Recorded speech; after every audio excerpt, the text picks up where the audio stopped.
네, 여러분 안녕하십니까? 국어 가르치는 유신입니다. 네, 오늘은 학부모님들 모시고 이번 6월 평가원 국어 시험 좀 분석해 드리고요. 이번 시험이 좀 쉬웠다는 얘기는 있는데 국어가 이게 뭐 얼마나 쉬운 건지, 그래서 우리가 수능까지 어떤 좀 메시지를 좀 읽어내야 되는지 이런 것 좀 말씀드리면 될 것 같습니다. 우리 특히 이번 시험이 쉬웠다 그러면 쉬운 대로 또 잘 본 친구들은 잘 본 대로 다음에 어려우면 어쩌나 이런 좀 불안한 게 있을 거고, 또 이게 쉽다 보니까 또 이게 갑자기 의문에 이제 의문사를 당하고 실수해가지고 아니 문학이 엄청 쉬웠다는데 문학을 막 틀렸다든가, 아니면 뒤에 갑자기 매체 같은 거에서 틀렸다는데 이거 어떻게 해야 되는 건지 이런 게 좀 당황스러운 분들이 있을 겁니다. 그래서 오늘은요 유효평가에 대한 전반적인 이야기 좀 말씀드리고요. 그리고 EBS도 어떻게 공부해야 되는지, EBS가 연계되는 패턴에 대해 좀 궁금해하시는 분들이 있을 거예요. 실제로 EBS가 국어시험에 어떻게 지금 연계되고 있는지 제가 좀 보여드리도록 하겠습니다. 이게 저작권 문제 때문에 자료집에 못 넣었거든요. PPT로 좀 보여드리면서 이 국어시험을 위해서 EBS 어떻게 공부해야 되는지, 이거 실제로 학생들이 굉장히 궁금해하는 내용이기도 하거든요. 이런 말씀 좀 드리고요. 그리고 이걸 바탕으로 해서 이게 작년 수능하고 좀 달라진 게 있다 그러면 이게 일시적인 걸 수도 있지만, 작년 6월, 9월 수능까지 일관되게 유지되어 온 게 있다 그러면 앞으로도 그렇게 될 거라고 보는 게 맞겠죠, 그죠? 그래서 우리 수능까지 어떤 방향으로 나올지 제가 조심스럽게 한번 예측을 좀 해보고요. 그리고 이제 남은 기간 동안 어떻게 공부하면 좋을지, 특히 우리 아이들 문학이나 독서 같은 거 선택 과목 어떻게 공부하면 좋을지, 그리고 우리 아이 등급이 지금 좀 높은데 혹은 낮은데 그러면 어떻게 하는 게 좋을지 이런 말씀 좀 드리도록 하겠습니다. 그리고 그걸 위해서 제가 어떻게 수업하는지도 말씀드리고 오늘 마치면 될 것 같습니다. 일단 첫 번째로는 6월 국어 시험에 대해서 좀 말씀을 드리겠습니다. 사실 국어에 대해서 제일 관심 많으셨죠? 네, 이번 국어 시험 어떤지 좀 말씀을 드리면요. 이게 지금 메가 기준 1컷인데요. 이 정도 1컷이면 우리 작년 수능하고 거의 차이가 없습니다. 작년 수능 1컷이 92점이었거든요. 작년 수능도 좀 무난하다는 소리가 있었는데 그거보다 살짝 더 쉬었다. 그렇다고 막 아주 쉽진 않았습니다. 그런 느낌으로 좀 세부적인 말씀을 드리면 이렇습니다. 이번 시험 전체적으로 독서는 좀 그냥 평이하게 나왔고요. 제 생각에는 앞으로도 이 정도 난이도로 나올 거라고 생각합니다. 우리 아이들이 수능을 위해서 독서 공부를 굉장히 어렵게 공부하는 친구들이 많은데, 제가 봤을 땐 이번 시험에서 독서 다 맞을 정도 실력이 있으면 독서 실력이 아주 부족한 친구는 없을 거라고 생각하거든요. 딱 그 정도 느낌으로 공부하면 될 것 같고요. 지금 수능이 학부모님들 아시다시피 킬러는 없지만 변별력이 있는 시험을 내려고 하지 않습니까? 그러기 위해서 가장 필요한 건 뭐냐면 국어에서는요, 정답률이 50% 정도 되는 문제를 10문제에서 12문제를 넣으면 됩니다. 정답률 50%짜리 문제를 누가 킬러 문제라고 하겠어요? 반의 절반 정도가 맞는 문제인데 공부 잘하는 애들 거의 다 맞는 거잖아요. 그런 문제가 한 10문제에서 12문제 들어가면 딱 1컷이 90 초반으로 예쁘게 나오거든요. 그래서 지금 이 독서 시험에서 나오는 난이도 정도가 딱 수능이 지금 지향하고 있는 난이도입니다. 그래서 이번 시험보다 더 어렵게 갈 필요도 없고 너무 쉽게 갈 필요도 없습니다. 다 이 정도 느낌으로 하고 있으면 된다. 이렇게 이해하시면 될 것 같고요. 문학은 이번 시험이 너무 말도 안 되게 쉬웠습니다. 이건 좀 비정상적으로 쉬웠던 시험이라서 문학에 대해서는 좀 일반하면 안 되겠어요. 오히려 반대로 우리 아이가 이번에 문학에서 좀 어이없게도 두세 개 이상 틀려왔다 이러면 문학에 상당히 심각한 결함이 있는 겁니다. 이따 보여드릴 건데 보시면 아시겠지만 지금 시험에서 문학을 틀리면 안 되거든요. 근데 지금 시험에서 문학을 막 2개, 3개 이상 막 틀렸다는 거는 그동안 해왔던 거에 뭔가 심각한 결함이 있거나 혹은 실전 적응력이 좀 안 돼 있거나 둘 중에 하나일 겁니다. 그 얘기도 좀 자세히 드릴게요. 그리고 이번에 화작은 그냥 무난하게 나왔고요. 그리고 이번에 문법은 좀 말도 안 되게 쉽게 나왔습니다. 문법도. 근데 이거 문법이 쉽게 나온 거는 작년 수능에서 계속 이어지는 경향입니다. 그래서 이게 문법을 앞으로도 좀 쉽게 내지 않을까 하는 걸 9편까지는 봐야 되겠지만, 일단 지금 당장의 경향성을 보면 문법은 그렇게 어렵게 내려고 하는 경향이 없다. 이렇게 말씀드리고, 특히 우리 대치동에 있는 학생들, 우리 학교에서 내신하는 정도 문법 공부했으면 사실 지금 뭐 모의고사 문법은 어려워하는 친구도 거의 없을 거예요. 워낙 또 힘들게 공부하다 보니까. 전체적으로 좀 시험이 좀 평이했다. 그리고 일부 실수를 유발하는 문항들이 좀 있어서 학생들이 좀 고생했을 것 같다. 그런 말씀이고요. 반면에 여기 제가 빠진 것 같은데 매체는 상당히 어려웠습니다. 매체가.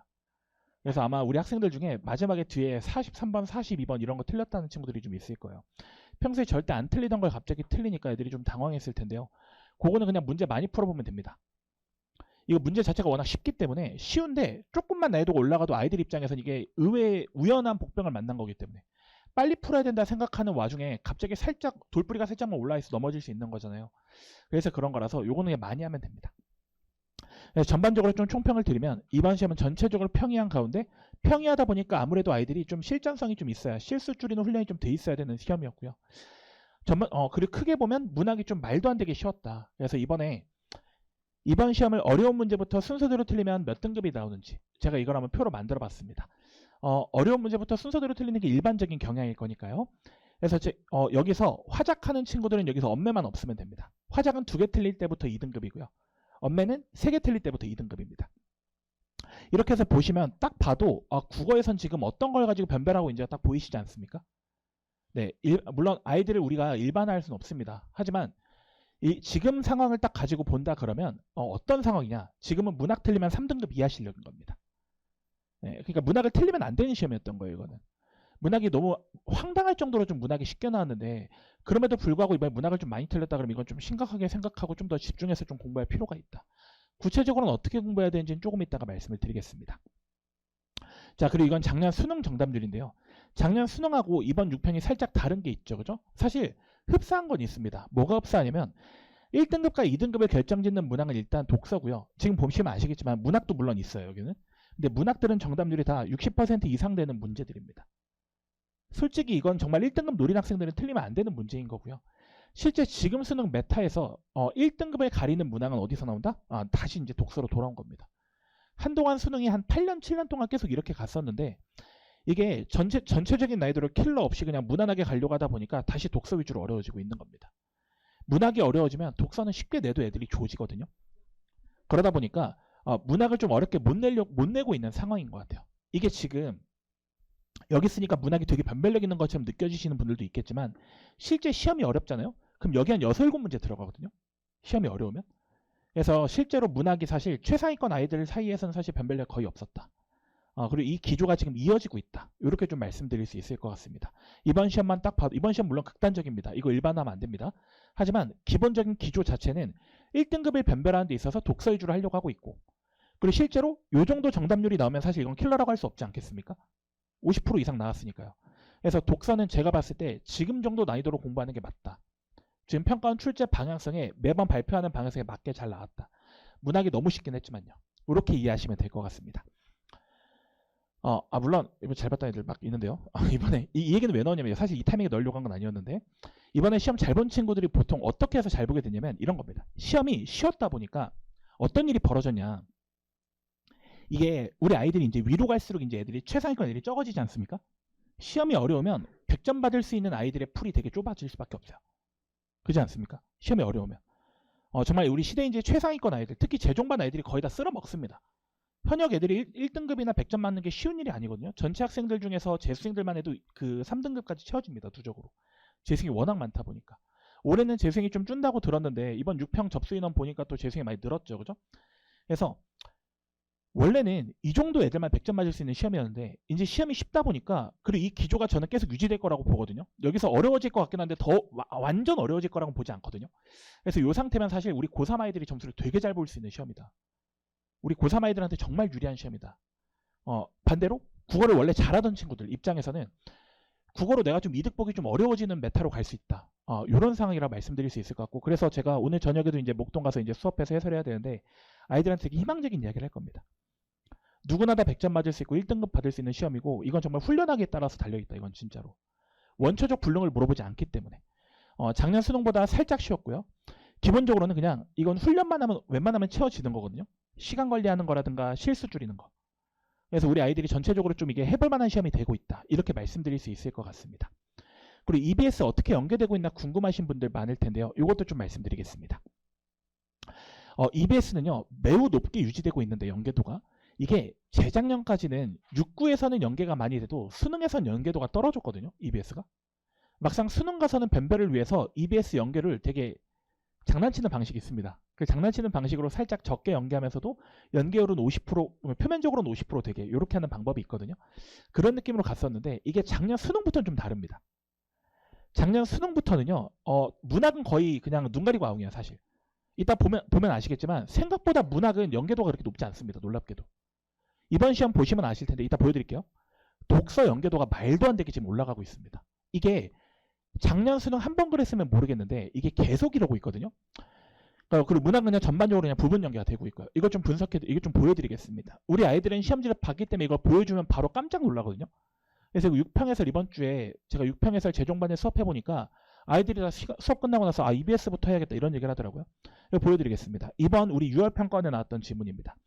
임대차 보호법에 대한 글이 나왔는데요. 우린 너무 잘 알죠. 우리 아이들은 근데 되게 낯선 개념입니다.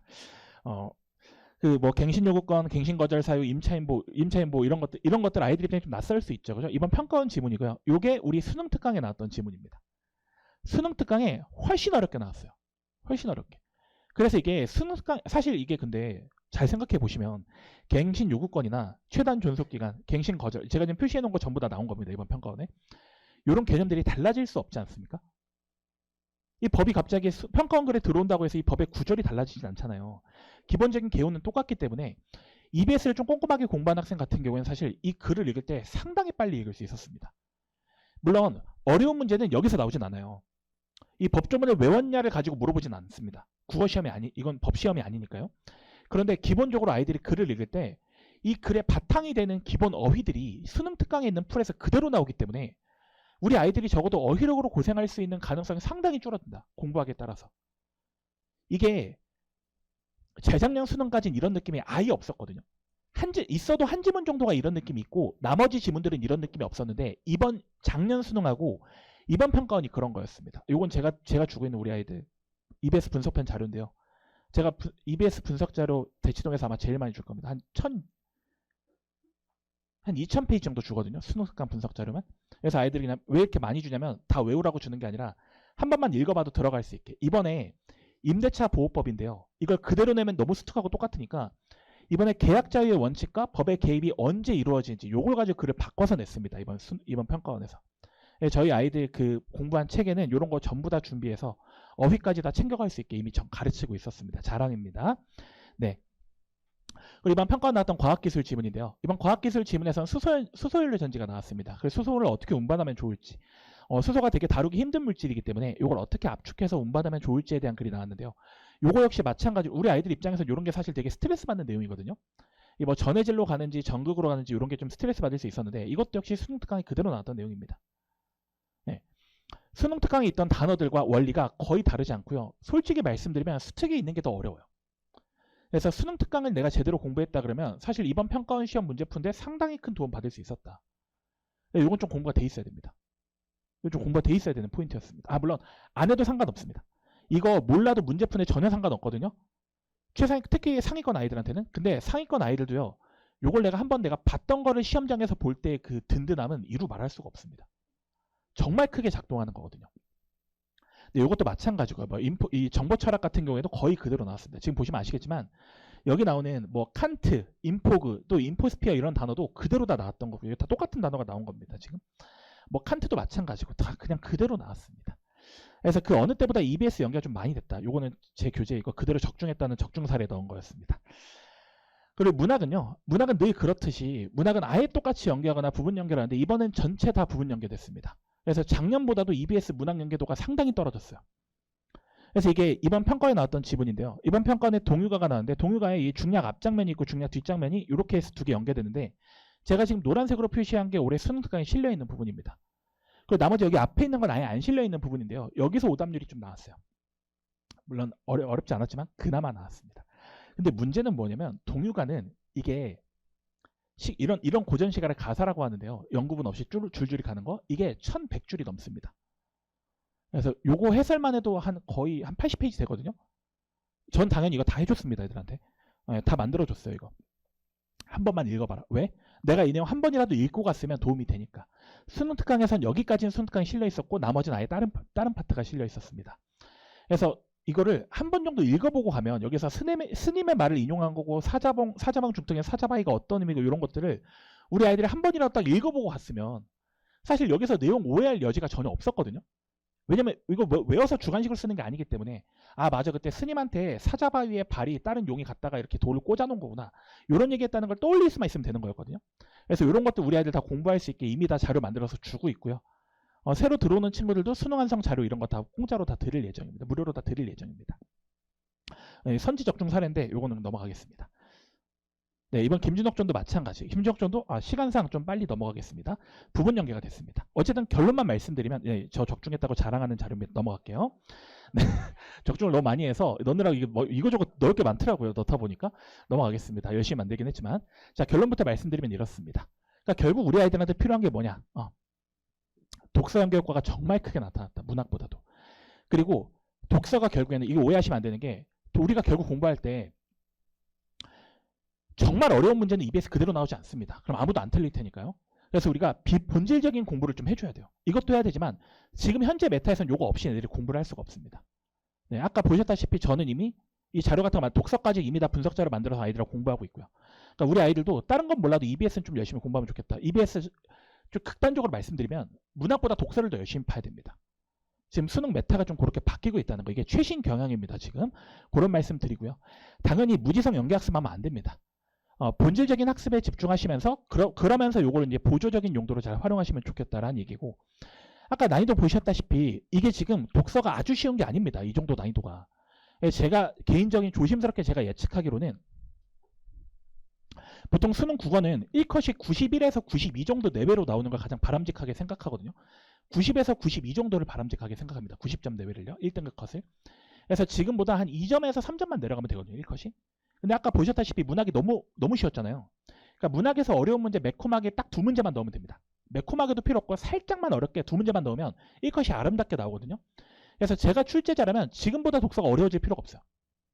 지금 우리 아이들이 독서를 잘하고 있다 그러면 독서에서 큰 문제가 없다고 보셔도 됩니다. 사실은. 꾸준히만 하면 됩니다. 놓치지 말고. 그래서 앞으로도 계속 비슷한 난이도로 나올 거 가정하시고 다만 1%라도 또 이게 황당할 정도로 어렵게 나올 수도 있지 않겠습니까? 막 정권 바뀌는 기간이라 또 혼란스럽기도 하니까요. 그래서 어려운 난이도도 좀 대비가 필요하다. 네, 그래서 우리 서바이벌 모의고사에는 제가 계속 그렇게 피드백을 주고 있거든요. 애들 어렵게 하는 게 낫다 차라리. 어렵게 해줘라. 수업에서 내가 선 그어서 애들 가르칠 테니까 필요한 선에서 가르칠 테니까 이건 좀 이렇게 해주시라 해서 어려운 난이도로 저희도 준비하고 있습니다. 그럼 이제 남은 기간 동안 어떻게 공부하면 좋을지 이런 것도 좀 빠르게 말씀드리겠습니다. 제가 아까 한세빈 쌤 너무 길게 한다고 제가 구박했거든요. 저는 좀 빨리 끝내도록 하겠습니다. 빨리 끝내려고 했는데 저도 오래 하고 있네요. 빨리 좀 해보겠습니다. 자, 그럼 등급별로는 어떻게 학습해야 되냐? 너무너무 당연한 이야기겠지만 우리 아이가 안정적인 2등급 이상의 목표다 그러면 당연히 문학에 중점을 두고 공부하는 게 맞습니다. 물론 지금 문학이 너무 변별력이 없긴 한데요. 우리 작년 수능 아까 정답률 보셨잖아요. 작년 수능을 보면 보통 한 3, 4등급 아이들이 많이 틀리는 게 문학이거든요. 그리고 1, 2등급을 결정짓는 게 독서다 보니까 보통 내가 문학에 좀 약점이 있다 그러면 문학 위주로 2등급이 목표다 그러면 수시 최저가 목표다 그러면 문학 위주로 해서 내가 집중해서 가시는 게 맞고요. 다만 내가 1등급이나 1등급 그 이상이 목표다. 아마 대부분의 학부모님들이 아마 그러실 건데 지금 당연히 그럼 독서에 좀 집중해서 공부하시는 게 맞습니다. 특히 이번 시험에서 문학에서 좀 의도치 않게 실수가 많이 나온 친구들은 그냥 모의고사 많이 푸는 게 필요해요. 실전 경험 계속하면서 오답노트 빡세게 시키면서 아이들 실수 줄이는 것만 가르치면 되거든요. 지금 난이도에서는. 그래서 그런 것 좀 잘해주시면 좋을 것 같고 이거에 중점을 두고 공부하시라는 거지 이것만 하라는 건 당연히 아닙니다. 그리고 과목별로는요. 네, 문학 독서는 당연히 실전 훈련이 제일 중요하고요. 주요 기출문항들 이걸 좀 깊이 있게 학습하시면 될 것 같은데 요거는 어느 학원을 다녀도 다 이렇게 하실 거기 때문에 수업을 그대로 따라가시면 되겠고 특히 우리 아이들 중에 화작업매에서 고민하는 친구들이 많을 수 있어요. 그런 친구들은 경험치를 늘리는 게 제일 중요합니다. 그래서 저도 EBS 그냥 푸는 건 아이들이 푸는 거고요. 저도 이제 사설 엔제나 제가 이제 불법적으로 모은 이제 옛날 이런 것들 제가 많이 모아가지고 애들 많이 주고 있습니다. 이 여름부터 줍니다. 이거를. 그 전까지는 애들한테 독서랑 문학 어려운 거 풀리면서 사고력 키우는 훈련을 시키기 때문에 어휘력 훈련 시키기 때문에 그 전까지는 안 시키지만 저도 여름부터는 이런 걸 많이 시키거든요. 왜냐면 이건 훈련하면 다 돼요. 왜냐면 문제가 쉽기 때문에. 독서가 어렵지 나머지는 어렵게 안 나옵니다. 훈련만 돼 있으면 다 풀 수 있어요. 훈련만 돼 있으면. 그래서 저도 실제로 마지막 여름 커리큘럼에서 어떻게 수업을 진행하냐? 네, 써봐 우리 실전 모의고사 풀면서 실전력을 키워주는 아이들 실수 줄이는 거 위주로 저도 하고요. 아이들 저점 높이는 게 제 목표거든요. 여름부터는. 그래서 이런 느낌으로 가고 그리고 EBS가 워낙 중요하기 때문에 매년 그랬지만 올해도 EBS 위주로 아직 수능 완성은 이번 달 말에 나옵니다. 그래서 7월에서 8월 넘어가는 시점부터 이제 수능 완성 좀 정리하기 시작할 거고 그 뒤로부터는 수능 특강에 나오는 주제 중에 중요한 주제들 특히 독서가 너무 중요하게 지금 연계되기 때문에 그런 것들은 제가 좀 따로 가르치겠습니다. 우리 특히 수능 특강에 들어있는 EBS 주제 중에 법지문 같은 경우에 법이 달라질 수가 없기 때문에 그런 건 아이들 제가 똑바로 가르쳐 놓고 가면 거의 다 이거 실수할 게 없거든요. 그래서 그런 것들을 좀 중점적으로 가르치고 있고요. 귀엽지 않나요? 네, 이렇게 가르치고 있습니다. 죄송합니다. 네. 그래서 제가 어휘력을 워낙 강조하는 강사다 보니까 이런 어휘력이 있을 때는 판서 같은 걸 평소엔 판서 많이 안 하거든요. 근데 어휘력을 이제 배우는 시간에 이 고전시가 어휘 정리해 준 겁니다. 그리고 이건 작년에 EBS에 나왔던 경제지문 정리해 준 거고요. 올해도 우리 아이들은 경제지문 진짜 빡세게 공부했습니다. 법지문도 이제 앞으로 많이 할 거고요. 그리고 제가 매주 주는 이게 어휘력 주간제가 저는 따로 나갑니다. 그래서 우리 아이들한테 기본 한자어, 그리고 뭐 고전문학 어휘, 실제 평가원 어휘 문제, 그리고 EBS 독서에 나오는 어휘 문제들, 그리고 우리 수업 시간에 배웠던 지문에 나왔던 어휘들 한 번 더 보고 가라고. 이거 금방 풀긴 하거든요. 한 번 더 보고 안 보고에 따라서 아이들 어휘력 챙겨가는 느낌이 다르기 때문에 이거 정말 열심히 만들어서 이거 매주 하고 있습니다. 종강까지 매주 나갑니다. 그래서 작년에 우리 다원교육에서 우리 학원에서 이제 수업 들었던 애 중에 100분이 43에서 99까지 오른 애가 있어요. 이건 되게 기적적인 거거든요. 사실 국어는 절대 안 오른다 뭐 이런 얘기를 많이 하는데 이건 솔직히 제가 좀 자신 있어서 좀 말씀드리면 제 수강생 중에서 점수가 이렇게 압도적으로 온 애들이 꽤 있거든요. 왜 그러냐? 제가 개인적으로 생각할 때 왜 그랬다고 생각하냐면 어휘력을 챙겨주기 때문에 그렇다고 생각합니다. 이 친구도 그러니까 이게 수강후기 보내달라 그랬더니 바로 써주는 게 유시현쌤 EBS 수업 너무 좋았다고. 네, 여름에도 EBS 수업 진행합니다. 수능 완성 수업. 수능 특강 골라서 하고요. 왜냐면 수능 특강 전집은 다 했거든요. 지금. 그런 식으로 해서 지금 진행을 하고 있고요. 이런 어휘력 같은 걸 챙겨주니까 점수가 많이 오릅니다. 네, 그런 것들 좀 말씀드릴 수 있겠고요. 그리고 과제 같은 거, 과제에서 뭐 자세한 거는 뭐 요즘 국어쌤들 다들 자세하게 주시긴 하지만 저도 정말 열심히 써서 주고 있고요. 특히 글 읽는 방법 같은 거, 이런 거 좀 열심히 가르치고 있어서 제 학생들 이제 후기에 이런 얘기를 되게 많이 해요. 특히 과제에서 아이들이 혼자서 좀 공부할 수 있게, 글 읽기 방법 같은 거 공부할 수 있게, 특히 제가 또 독서로 또 강점이 있는 강사다 보니까 우리 아이가 목표가 1등급이고 특히 100점을 목표라고 했다 하면 지금 시점에선 제가 가장 적합한 강사라고 저는 생각합니다. 필요한 것들 다 꼼꼼하게 가르치고, 이건 EBS자로 만드는 건데요. 최근에 논문 같은 거 다 공부해서 만들고 있습니다. 제가 부부 강사인데요. 저희 아내분께서 강남대성학원 선생님이세요. 그분하고 같이 하루 종일 집에서 이거 하거든요. 6편 끝난 날 다음날 새벽 4시까지 둘이 앉아서 해설만 썼습니다. 그 다음날 바로 해설지 줬거든요. 우리 아이들. 그래서 그런 느낌으로 열심히 진짜 몸을 갈아서 만들고, 이거 EBS 자료거든요. 몸을 갈아서 만들고 있습니다. 네, 엔제 이런 것도 많이 나가고요. 그런 느낌으로 지금 수업 준비하고 있습니다. 네, 신규생들은 오리엔테이션 영상이 한 20시간 분량으로 나갑니다. 기본적인 수업 따라오는데 필요한 건 5시간 분량으로 압축해서 나가고요. 추가로 공부할 수 있는 자료까지 많이 챙겨주고 있고, 우리 아이들 수업 듣는 동안 특히 이 다원 친구들은 더 많이 챙겨주고 있는데, 이런 식으로 저희 아이들이 손편지를 써줍니다. 이런 거 이번에 공부 이렇게 한 것 같은데 이렇게 하면 좋겠다, 이런 것들 챙겨주고요. 끝나고 나면 교실에 앉아서 아이들이 다 상담까지 신청하면 다 하고 갈 수 있거든요. 그래서 이번 주랑 다음 주엔 6평 상담 진행합니다. 그래서 여기에는 주말엔 강의실 없으니까 저희 연구실 오픈해가지고 신청한 친구들 다 와가지고 상담받고 가라. 저한테 오고 싶으면 저한테 오고, 그런 식으로 해서 이거 진행하고 있고요. 다원은 여기 교실 앞 수업이 없어서 여기 앞에 일찍오라고 해서 지금 상담 진행하고 있습니다. 뭐 학부모 밴드도 있고요. 뭐 이런 식으로 해서 아이들 정말 열심히 챙기고 있다는 거. 뭐 제가 애들한테 편지도 매주 쓰고요. 이런 식으로 해서 아이들 좀 챙겨주고 있습니다. 이 밖에도 수강후기 같은 것들이 많이 들어있는데, 요거는 제가 방금 드린 이 프린트에 좀 많이 들어있으니까 이런 것 좀 보시면 뭔가 진짜 이게 공부하면 되는 거구나 라는 좀 확신을 가지실 수 있기 때문에 그래서 넣어드렸습니다. 네, 제가 준비한 오늘 6월 평가원 국어 분석 여기까지고요. 열심히 들어주셔서 감사합니다.